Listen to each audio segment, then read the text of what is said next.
Hello and welcome back to my YouTube channel. Hope you are all doing well. तो आज हम यहाँ पर हिमाचल के कुछ एक क्वेश्चंस को डिस्कस करेंगे। ये क्वेश्चंस आपके प्रीवियस एग्जाम्स में पूछे गए हैं और संभावना है कि आपके आने वाले एग्जाम्स में भी पूछे जा सकते हैं।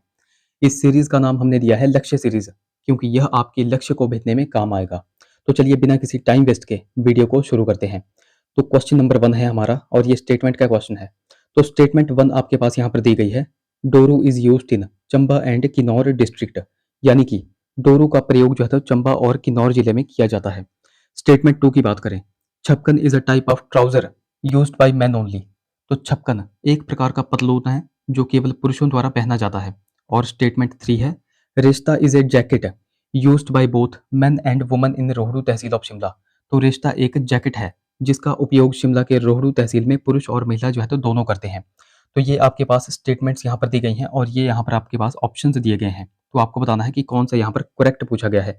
यहाँ पर भी आपको ध्यान में रखना है कि करेक्ट पूछा है या फिर इनकरेक्ट पूछा है। तो स्टेटमेंट 1 से हम एनालाइज करते हैं। तो स्टेटमेंट 1 है, doru is used in Chamba and Kinnaur district. तो डोरू का प्रयोग जो है तो चंबा और किन्नौर जिले में किया जाता है। ये स्टेटमेंट बिल्कुल सही है। स्टेटमेंट 2 की बात करें, chhapkan is a type of trouser used by men only.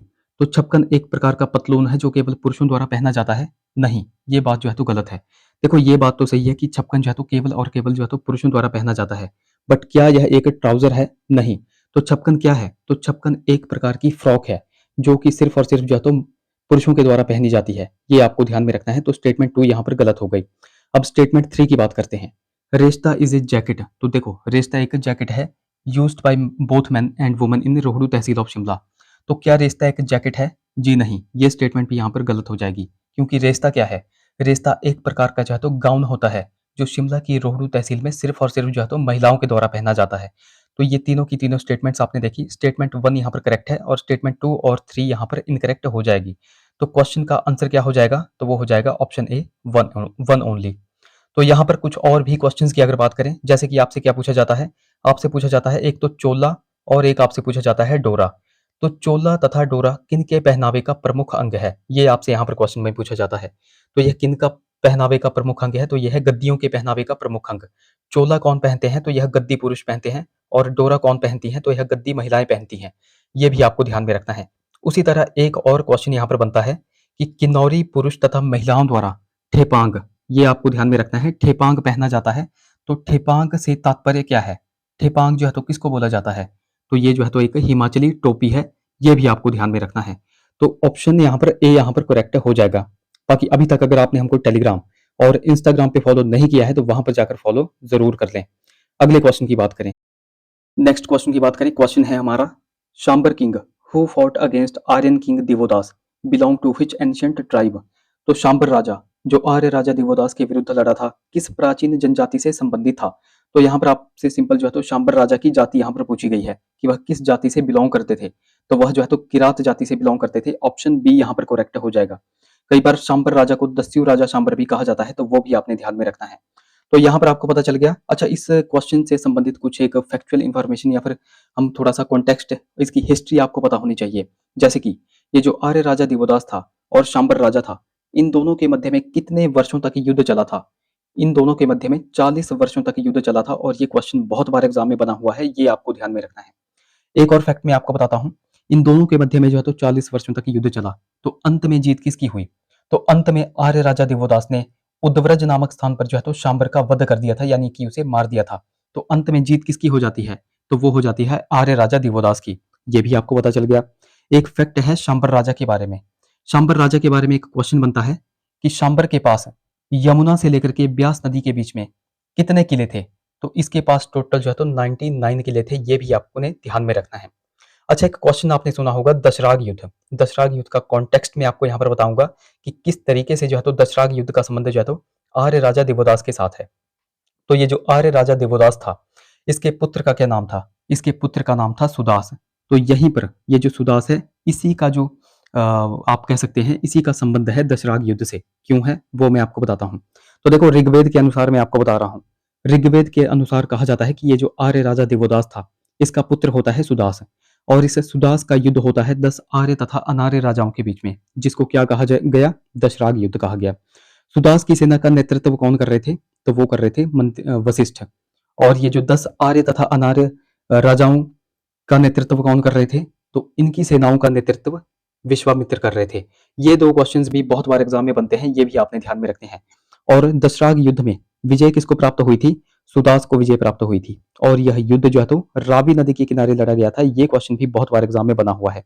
तो ये 3-4 फैक्ट मैंने आपको बता दिए जो कि आपको ध्यान में रखने हैं। शांबर राजा की यहाँ पर आपसे जाति पूछी गई थी, तो वो थी किरात। ऑप्शन बी यहाँ पर करेक्ट हो जाएगा। तो नीचे यहाँ पर यही लिखा गया है जो मैंने आपको यहाँ पर बता दिया, ये आप यहाँ पर पढ़ सकते हैं। अगले क्वेश्चन की बात करें, सो क्वेश्चन है हमारा, which ruler helped Jahangir invade the Kangra fort in 1620 AD? तो किस शासक ने 1620 में जहांगीर को कांगड़ा किले पर आक्रमण करने में मदद की थी? तो किस राजा ने जो है तो जहांगीर के साथ मिलकर जो है तो कांगड़ा किले पर आक्रमण करने में उसकी मदद की थी? तो वह कौन था? तो वो था नूरपुर का राजा जगत सिंह। ऑप्शन डी यहाँ पर करेक्ट हो जाएगा। अब इस क्वेश्चन का भी थोड़ा सा कॉन्टेक्स्ट, थोड़ी सी हिस्ट्री में आपको बता देता हूँ। तो देखो, बहुत सारे राजाओं ने कांगड़ा किले को जीतना चाहा, उनमें से कुछ एक सफल रहे तो कुछ एक विफल रहे। अभी हम यहाँ पर जो बात कर रहे हैं वो जहांगीर की बात कर रहे हैं कि जहांगीर ने किस तरीके से कांगड़ा किले पर विजय प्राप्त की थी, कांगड़ा किले पर विजय प्राप्त की थी। तो यहाँ पर सबसे पहले बात आती है 1615 की। तो 1615 में जहांगीर ने अपने सहयोगी नूरपुर के राजा सूरजमल, सबसे पहले इसने किसको भेजा था? तो नूरपुर के राजा सूरजमल को भेजा था, और उसके साथ जो है तो शेख फरीद मुर्तजा खान को जो है तो कांगड़ा पर विजय प्राप्त करने के लिए भेजा था। अब होता क्या है कि दोनों में विवाद हो जाता है। इसी बीच जो है तो बाद में चल करके मुर्तजा खान की मृत्यु भी हो जाती है। अब बात जाती है 1617 में। तो बाद में चल करके पुनः 1617 में जहांगीर ने सूरजमल और शाह कुली खान तकी को भेजा। अब यहाँ पर भी क्या होता है? यहाँ पर भी इन दोनों में विवाद हो जाता है। विवाद के चलते जो है तो सूरजमल जो है तो मुगलों के विरुद्ध विद्रोह कर देता है। अब विद्रोह को दबाने के लिए जहांगीर जो है तो राजा रायन सुंदरदास, जिसको विक्रमाजीत भी कहा जाता था, और इसी के साथ जो है तो सूरजमल के छोटे भाई जगत सिंह को जो है तो इसके विद्रोह को दबाने के लिए भेजता है। बाद में चल करके क्या होता है, जो सूरजमल था वह मानकोट के किले में छिप जाता है, और वहां से वह चंबा के तारागढ़ किले में चला जाता है। बाद में चल करके 1619 में सूरजमल की मृत्यु भी हो जाती है। तो यहाँ पर सूरजमल की मृत्यु हो गई, और बाद में चल करके 1620 में जो है तो कांगड़ा किला किसके अधीन आ गया था? तो मुगलों के अधीन आ गया था। और बाद में आपको पता है कि जहांगीर अपनी पत्नी नूरजहां सहित जो है तो धमेरी भी घूमने आया था। कब आया था? 1622 में। और बाद में चल करके राजा जगत सिंह ने धमेरी का नाम जो है तो नूरपुर रख दिया था, नूरजहां के सम्मान में। तो ये थोड़े थोड़े कॉन्टेक्स्ट, थोड़ी थोड़ी हिस्ट्री आपको क्वेश्चन से रिलेटेड पता भी होनी चाहिए। अच्छा, एक क्वेश्चन मैं आपको यहाँ पर बताता हूँ जो कि आपने ध्यान में रखना है। तो क्वेश्चन क्या है कि कांगड़ा किले पर विजय प्राप्त करने वाले पहले राजा कौन थे, और वह कहाँ के राजा थे?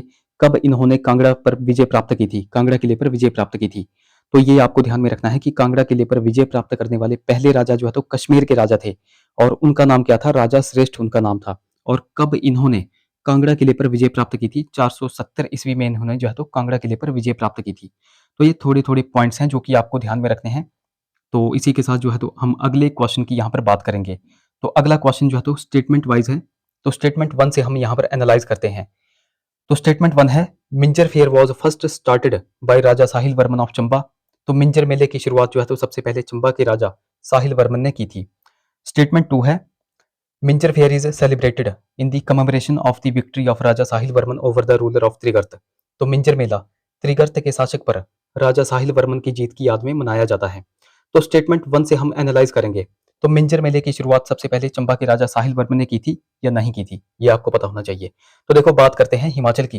हिमाचल में आपको पता है कि हर चीज या फिर हर त्योहार की एस्टेब्लिशमेंट के पीछे जो है तो 2 या फिर 3 स्टोरीज हमें देखने को मिलती हैं, और हम किसी को भी गलत या फिर सही नहीं बोल सकते, हमको सब कुछ ही पढ़ना पड़ता है। तो यहाँ पर बात की गई है स्टेटमेंट 1 की, मिंजर मेले की शुरुआत सबसे पहले चंबा के राजा साहिल वर्मन ने की थी। ये बिल्कुल सही स्टेटमेंट यहाँ पर हो जाएगी। दूसरी स्टेटमेंट की बात करते हैं, Minjar fair is celebrated in the commemoration of the victory of Raja Sahil Varman over the ruler of Trigarta.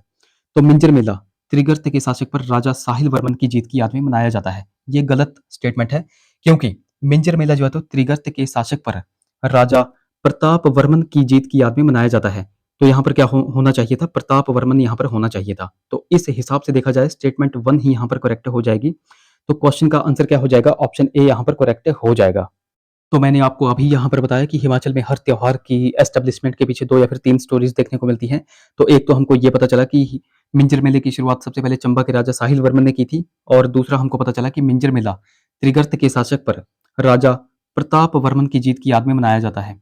तो ये कुछ एक स्टेटमेंट्स होती हैं जो कि आपको ध्यान में रखनी है। अब यहाँ पर नीचे यही लिखा गया है कि मेले का जो वर्तमान स्वरूप सर्वप्रथम राजा साहिल वर्मन के द्वारा शुरू किया गया था, जिन्होंने 10वीं शताब्दी में चंबा पर शासन किया था। और ऐसा भी माना जाता है कि यह त्योहार जो है तो 935 ईस्वी में चंबा के राजा प्रताप वर्मन की त्रिगर्ते के शासक पर विजय की स्मृति में मनाया जाता है। तो ये कुछ इंफॉर्मेशन होती है जो कि आपको ध्यान में रखनी है। अब चंबा की बात यहाँ पर आई है, तो चंबा के बारे में 2-3 फैक्ट आपको पता होना चाहिए। जैसे कि चंबा रियासत की स्थापना किसने की थी? तो चंबा रियासत की स्थापना राजा मारू ने की थी। कब की थी? तो 550 ईस्वी में चंबा रियासत की स्थापना यहाँ पर राजा मारू के द्वारा की गई थी। और राजधानी जो है तो भरमौर, जिसको ब्रह्मपुर कहा जाता था, उसको बनाया था। और चंबा शहर की स्थापना किसने की थी? तो चंबा शहर की स्थापना जो है तो साहिल वर्मन के द्वारा की गई थी। और साहिल वर्मन ने चंबा शहर की स्थापना कब की थी? 920 ईस्वी में इसने जो है तो चंबा शहर की स्थापना की थी। ये भी आपको ध्यान में रखना है। अच्छा, कुछ और भी फैक्ट यहाँ पर देख लेते हैं चंबा के बारे में। जैसे कि एक क्वेश्चन बहुत बार एग्जाम में बनता है कि 2011 की जनगणना के अनुसार चंबा की साक्षरता दर कितनी है? तो वो कितनी है? 72.17% है। ये भी आपको पता चल गया। उसी के साथ अगर हम देखें, जैसे कि बसोद्दन दर्रा आपसे पूछा जाता है, बसोद्दन दर्रा कहाँ पर है? साच दर्रा कहाँ पर है? जालसू दर्रा कहाँ पर है? तो ये कहाँ पर है? तो ये है चंबा में। हाथीधार कहाँ पर है? तो ये भी चंबा में है। तो ये कुछ क्वेश्चंस हैं जो कि आपको ध्यान में रखने हैं। अगले क्वेश्चन की बात करें, तो क्वेश्चन है हमारा, which festival is celebrated jointly by all the families in Kelong where male child was born in the preceding year? तो केलोंग में सभी परिवारों द्वारा संयुक्त रूप से कौन सा त्योहार जो है तो मनाया जाता है जहां पिछले वर्ष पुरुष बच्चे का जन्म हुआ होता है? तो यह जो है तो एक पुत्र जन्म का त्योहार है। और ये किसको कहा जाता है? तो ये कहा जाता है गोची को। ऑप्शन यहाँ पर सी करेक्ट हो जाएगा। तो ये जो गोची त्योहार है, यह कहाँ पर लगता है? तो ये लगता है केलोंग में, यानी कि लाहौल स्पीति में लगता है। 2-3 पॉइंट्स यहाँ से और बनते हैं, जैसे कि यह लाहौल में कौन सी वैली में मनाया जाता है? तो ये आपको ध्यान में रखना है कि यह चंद्रा वैली में मनाया जाता है। किस महीने में गोची त्योहार जो है तो मनाया जाता है? तो फरवरी, यानी कि फेब्रवरी मंथ में जो है तो यह त्योहार मनाया जाता है। जिन घरों में पिछले वर्ष जो है तो पुत्र का जन्म हुआ होता है, उन्हीं घरों में यह त्योहार मनाया जाता है। इसलिए मैंने आपको बोला कि यह एक प्रकार से जो है तो पुत्र जन्म का त्योहार है। उसी तरह कुछ और क्वेश्चंस भी बनते हैं, जैसे कि आपसे पूछा जाता है फागुली त्योहार। ये फागुली त्योहार जो है तो कहाँ पर लगता है, कहाँ पर मनाया जाता है? तो यह जो है तो किन्नौर में मनाया जाता है। ये भी आपको ध्यान में रखना है। अब यहाँ पर बात आई थी केलोंग की, यानी कि लाहौल स्पीति की। तो लाहौल स्पीति के संबंध में कुछ एक इंपॉर्टेंट क्वेश्चंस मैं आपको बताऊंगा जो कि आपने ध्यान में रखने हैं। जैसे कि आपसे कुछ एक मोनेस्ट्रीज पूछी जाती हैं और ये कहाँ पर हैं वो आपसे पूछा जाता है, तो वो आपको ध्यान में रखना है। जैसे कि आपसे यहाँ पर पूछा जाता है ताबो मोनेस्ट्री। तो ताबो मोनेस्ट्री कहाँ पर है? तो ये है लाहौल स्पीति के काजा में। ये आपको ध्यान में रखना है। उसी तरह आपसे पूछा जाता है ढंकर मोनेस्ट्री, ये कहाँ पर है? तो ये भी कहाँ पर है? तो ये भी काजा में है। तो ये दोनों की दोनों मोनेस्ट्रीज कहाँ पर है? तो ये है लाहौल स्पीति के काजा में। ये आपको ध्यान में रखना है। उसी तरह कारदंग गोम्पा आपसे पूछा जाता है, शाशूर गोम्पा आपसे पूछा जाता है, तो ये कहाँ पर है? तो ये है केलोंग में। और उसी तरह कुंगरी गोम्पा कहाँ पर है? तो वो है पिन वैली में। ये भी आपको पता चल गया। लाहौल स्पीति के बारे में एक फैक्चुअल क्वेश्चन तो आपको पता होना ही होना चाहिए कि लाहौल स्पीति का जिले के रूप में गठन कब किया गया था? तो इसका गठन किया गया था 1 नवंबर 1966 को। ये भी आपको ध्यान में रखना है। कुछ और क्वेश्चंस भी बनते हैं, जैसे कि ह्वेनसांग ने कब जो है तो लाहौल और कुल्लू की यात्रा की थी? तो 635 ईस्वी में ह्वेनसांग ने जो है तो लाहौल और कुल्लू की यात्रा की थी। उसी तरह पूछा जाता है कि जो स्पीति है, स्पीति के शासकों को क्या कहा जाता था? तो स्पीति के शासकों को जो है तो नोनो कहा जाता था। तो ये कुछ एक क्वेश्चंस हैं जो कि आपको ध्यान में रखने हैं। बहुत पहले हम यहाँ पर डिस्कस किया करते थे, जो कि अभी भी आपको ध्यान में रखने हैं। ओके, सो नेक्स्ट हमारा क्वेश्चन है, Shishu fair is celebrated in which of the following month of the Manigompa? तो मणिगोम्पा में निम्नलिखित में से किस महीने में शिशु मेला जो है तो मनाया जाता है? अब देखो, ये क्वेश्चन जो है तो स्टार लाइनर क्वेश्चन है। अब ये स्टार लाइनर क्वेश्चन क्यों है वो मैं आपको आगे चल करके बताऊंगा। सबसे पहले तो इस क्वेश्चन के आंसर की बात करते हैं। तो मणिगोम्पा में किस महीने में शिशु मेला मनाया जाता है? तो ये मनाया जाता है अगस्त महीने में। ऑप्शन सी यहाँ पर करेक्ट हो जाएगा। अब मैंने आपसे बोला कि यह क्वेश्चन जो है तो स्टार लाइनर क्वेश्चन है, क्यों है वो मैं आपको बताता हूँ। क्योंकि देखो, ये जो शिशु मेला है यह पूरे हिमालय क्षेत्र में बौद्ध धर्मावलंबियों द्वारा मनाया जाता है। इसका मुख्य आकर्षण क्या होता है? तो वो होता है मुखौटा नृत्य। लेकिन मठवासी अनुष्ठानों के कारण इसे हमेशा जून में मठ के अंदर शिशुर गुम्पा में संलग्न प्रांगण में जो है तो आयोजित किया जाता है, यानी कि कोर्ट यार्ड में आयोजित किया जाता है। अब इस क्वेश्चन से संबंधित 3 फैक्ट यहाँ पर बनते हैं। 3 फैक्ट कौन कौन से बनते हैं वो आपको ध्यान में रखना है। तो ये जो शिशु मेला है यह जून महीने में शिशुर गोम्पा में मनाया जाता है। उसके बाद यह जुलाई महीने में गेमूर गोम्पा में मनाया जाता है। और उसके बाद अगस्त महीने में मणिगोम्पा में मनाया जाता है। अब आपसे यहाँ पर देखो, क्वेश्चन में क्या पूछा गया था? आपसे पूछा गया था कि मणिगोम्पा में किस महीने में शिशु मेला लगता है? तो वो कहाँ कब लगता है? तो वो लगता है अगस्त में। और आगे चल कर के आपको पता चल गया कि कब-कब यह जो है तो मेला लगता है। तो शिशु मेला जो है तो जून में कहाँ पर लगता है? शिशुर गोंपा, जुलाई में कहाँ पर लगता है? गेमूर गोंपा और अगस्त में कहाँ पर लगता है? मणिगोंपा। ये क्वेश्चन बहुत बार एग्जाम में बनते हैं और यही होते हैं फैक्चुअल क्वेश्चंस जो आपको ध्यान में रखने हैं। ओके, तो ये 3 फैक्ट थे जो कि आपको ध्यान में रखने हैं। अगले क्वेश्चन की बात करें। Which of the following festival is celebrated like the Kumbh Mela after every 12 years? तो निम्नलिखित में से कौन सा त्योहार हर 12 साल के बाद जो है तो कुंभ मेले की तरह मनाया जाता है? तो कुंभ मेले की तरह कौन सा त्योहार मनाया जाता है जिसको हर 12 वर्ष के बाद जो है तो मनाया जाता है? तो वह कौन सा त्योहार है? तो वह है भुंडा त्योहार। ऑप्शन बी यहाँ पर करेक्ट हो जाएगा। अब आप सभी को पता है कि भुंडा उत्सव जो है तो हर 12 वर्ष के बाद जो है तो मनाया जाता है और इसको जो है तो निर्मंड का भुंडा उत्सव भी कहा जाता है, क्योंकि निर्मंड का जो भुंडा उत्सव है वही जो है तो सबसे ज़्यादा प्रसिद्ध है। और भुंडा का संबंध जो है तो किससे माना जाता है? तो भुंडा का संबंध जो है तो परशुराम जी से माना जाता है। परशुराम जी की पूजा से यहाँ पर माना जाता है, तो ये भी आपने ध्यान में रखना है। अच्छा, मेलों की यहाँ पे बात आई है, तो कुछ इंपॉर्टेंट मेले हैं जो कि आपको ध्यान में रखने हैं, जैसे कि पंचगोत्रा मेला कहाँ पर लगता है? तो पंचगोत्रा मेला ऊना के बभौर में लगता है। उसी तरह पीर निगाह मेला कहाँ पर लगता है? तो यह भी ऊना के बसौली में लगता है। एक क्वेश्चन बनता है लाहड़ी मेला, ये कहाँ पर मनाया जाता है? तो लाहड़ी मेला जो है तो सोलन में मनाया जाता है और यह गुरु नानक देव से संबंधित है, ये भी आपको ध्यान में रखना है। उसी तरह आपसे पूछा जाता है सावन द्वादश मेला, यह कहाँ पर लगता है? तो यह सिरमौर के नाहन में लगता है। एक क्वेश्चन और बनता है बीस महोत्सव, यह कहाँ पर मनाया जाता है? तो ये भी आपको ध्यान में रखना है कि यह किन्नौर जिले में लगता है। उसी तरह एक क्वेश्चन बहुत बार आपने जो है तो हमीरपुर बोर्ड में देखा होगा तोशिम त्योहार। तो तोशिम त्योहार जो है तो कहाँ पर मनाया जाता है और यह किन के द्वारा मनाया जाता है? तो यह त्योहार जो है तो किन्नौर में मनाया जाता है और सिर्फ जो है तो मर्दों द्वारा यानी कि मेन द्वारा मनाया जाता है, ये आपको ध्यान में रखना है। ये क्वेश्चंस बहुत बार एग्जाम में पूछे जा चुके हैं जो कि मैं आपको यहाँ पर बता रहा हूँ। उसी तरह कुछ और क्वेश्चंस की भी अगर बात करें, जैसे कि नलवाड़ी मेला हो गया, तो यह कहाँ पर लगता है? तो ये लगता है बिलासपुर में। अच्छा, इस मेले को किसने आरंभ करवाया था? तो इस मेले को जो है तो डब्ल्यू गोल्डस्टीन ने 1889 में जो है तो आरंभ करवाया था, ये आप सभी को पता होगा। उसी तरह कुल्लू दशहरे की बात करते हैं। कुल्लू दशहरा जो है तो 1651 में जो है तो शुरू हुआ था और ये कहाँ पर लगता है? तो कुल्लू के ढालपुर मैदान में यह लगता है। उसी तरह मिंजर मेले की हमने देख लिया कि मिंजर मेला शुरू करवाया था साहिल वर्मन ने। यहाँ पर वरुण देव की पूजा होती है, तो ये सब आपको यहाँ पर पता चल गया। रेणुका मेला कब लगता है? ये क्वेश्चन बनता है। रेणुका मेला आप सभी को पता है कहाँ पर मनाया जाता है? डिस्ट्रिक्ट सिरमौर में मनाया जाता है। बट यहाँ पर क्वेश्चन बनता है कि रेणुका मेला किस महीने में लगता है? किस महीने में मनाया जाता है? तो ये भी आपको ध्यान में रखना है कि यह नवंबर महीने में मनाया जाता है, तो ये भी आपको ध्यान में रखना है। तो यहाँ पर वही दिया गया है कि भुंडा उत्सव हर 12 साल बाद जो है तो कुंभ मेले की तरह मनाया जाता है। यह परशुराम से जुड़ा है, लेकिन कुछ लोग इसे जो है तो काली देवी के पंथ से भी जोड़ देते हैं। ये भी आपको ध्यान में रखना है। यह बेसिकली जो है तो अपर शिमला की पहाड़ियों, कुल्लू और मंडी में मनाया जाता है। तो ये भी कुछ एक फैक्चुअल इन्फॉर्मेशन है जो कि आपको ध्यान में रखनी है। सो हमारा क्वेश्चन है, which of the following fair is famous for the sacrifice of a buffalo bull which symbolises demon killed by goddess Mahishasuramardini? तो निम्नलिखित में से कौन सा मेला भैंस बैल के बलिदान के लिए प्रसिद्ध है जो देवी महिषासुरमर्दिनी द्वारा मारे गए राक्षस का प्रतीक है? तो वह कौन सा ऐसा मेला है? तो वो हो जाएगा सायर मेला। ऑप्शन ए यहाँ पर करेक्ट हो जाएगा। अब ये हो जाएगा सायर मेला, जो कि आपको ध्यान में रखना है। अब ये सायर मेला कब मनाया जाता है, कौन से महीने में लगता है? ये क्वेश्चन बहुत बार एग्जाम में बनता है। तो ये मेला जो तो सितंबर में लगता है, ये आपको ध्यान में रखना है। बेसिकली यह सोलन के अर्की में और शिमला के मशोबरा में मनाया जाता है। ओके, ये आपको ध्यान में रखना है। पहले यहाँ पर बलि दी जाती थी, बट अब जो है तो यह बैन हो चुकी है। ओके, यहाँ पर वही लिखा गया है। सैर जो है तो एक प्रसिद्ध मेला है जो सितंबर के महीने में बकलोह, चंबा, करसोग मंडी, सबाथू सोलन और मैंने आपको बता दिया कहाँ पर, सोलन के अर्की में और शिमला के मशोबरा में, इस तरह कई स्थानों पर मनाया जाता है। इसका मुख्य आकर्षण क्या होता है? तो वो होती है भैंस की बलि, जो अब शायद बैन हो चुकी है। यह जानवर जो है तो उस राक्षस का प्रतीक है जिसका वध जो है तो देवी महिषासुरमर्दिनी ने किया था। यहाँ पर मैं आपसे 3 क्वेश्चन से पूछता हूँ। क्वेश्चन नंबर 1 है थलोग मेला, क्वेश्चन नंबर 2 है जोरना मेला और क्वेश्चन नंबर 3 है खुंड मेला। ये तीनों के तीनों कहाँ पर लगते हैं, ये आपने नीचे कमेंट्स में बताना है। अगर आपको नहीं आता है सर्च करो और नीचे कमेंट्स में बताओ। अगले क्वेश्चन की बात करें, तो अगला क्वेश्चन हमारा स्टेटमेंट वाइज है। सो नेक्स्ट हमारा क्वेश्चन है हमारा, तो यहाँ पर आपको स्टेटमेंट्स दी गई हैं। तो स्टेटमेंट 1 से हम यहाँ पर देखते हैं। स्टेटमेंट 1 है Dholru fair is also known as Prithvi Puja. तो ढोलरू मेले को पृथ्वी पूजा के नाम से जाना जाता है। और स्टेटमेंट 2 है Charewal fair is celebrated on the 1st of Bhadon और मिडल ऑफ जुलाई। तो चरेवाल मेला भादों के पहले या फिर जुलाई के मध्य में मनाया जाता है।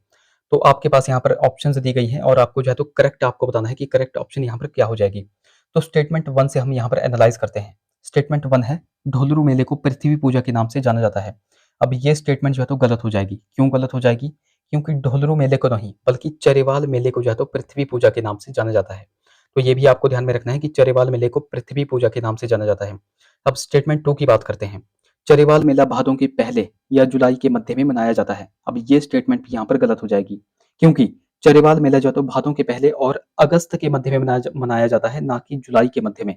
तो ये स्टेटमेंट भी यहाँ पर गलत हो जाएगी। तो दोनों की दोनों स्टेटमेंट्स यहाँ पर गलत हैं। आपके पास करेक्ट यहाँ पर पूछा गया था, तो none of these, option D यहाँ पर करेक्ट हो जाएगा। तो नीचे यही लिखा गया है कि ये जो चरेवाल मेला है, इसी को जो है तो पृथ्वी पूजा के नाम से जाना जाता है। चरेवाल जो है तो भादों की पहली तारीख यानी कि अगस्त के मध्य में मनाया जाता है। उसी तरह कुछ और भी फैक्चुअल इन्फॉर्मेशन है, जैसे कि कुल्लू में चरेवाल को भंद्रजों के नाम से जाना जाता है और चंबा में इसे जो है तो पथरोड़ू कहा जाता है। इस तरह की स्टेटमेंट जो है तो एचएस लेवल के एग्जाम में पूछी जाती हैं, तो जो आपको ध्यान में रखनी है। तो ये थे हमारे कुछ क्वेश्चंस। आई होप वीडियो आपको इन्फॉर्मेटिव लगी होगी। अगर वीडियो अच्छी लगी है तो वीडियो को लाइक और चैनल को सब्सक्राइब ज़रूर करें। धन्यवाद।